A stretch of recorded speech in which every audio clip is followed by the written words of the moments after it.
DIY 教室。水性ペンキでカラーボックスをリメイク。このカラーボックスにハケを使ってペンキを塗っていきます。表面がツルツルしているカラーボックスには80番から120番のヤスリをかけておきます。まずボックス内側の奥の面を塗ります。最初に縁を1周塗ってから平面を塗りましょう。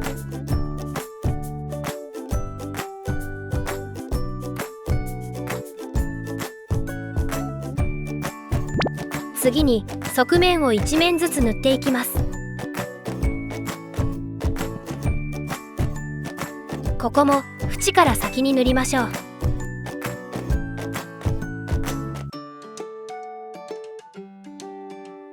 他の段の内側も同じように塗ります。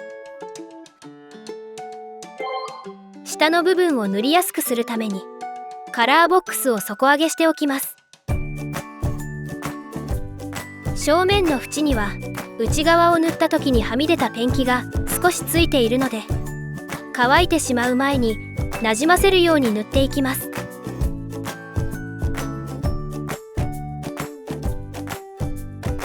外側の面ははけ目が目立つ場所なので一定方向に仕上げることを心がけましょう。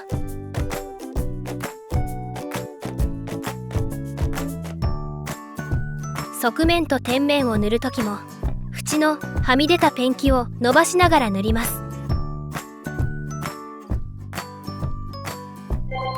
一度塗っただけではムラが残るので十分乾かしてから重ね塗りをします。塗る手順は1度目と同じです。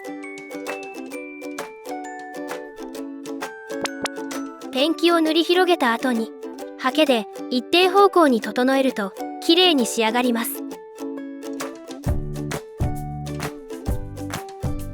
塗料が乾いてくると伸ばしにくくなるため、内側は段ごと外側は面ごとに整えましょう。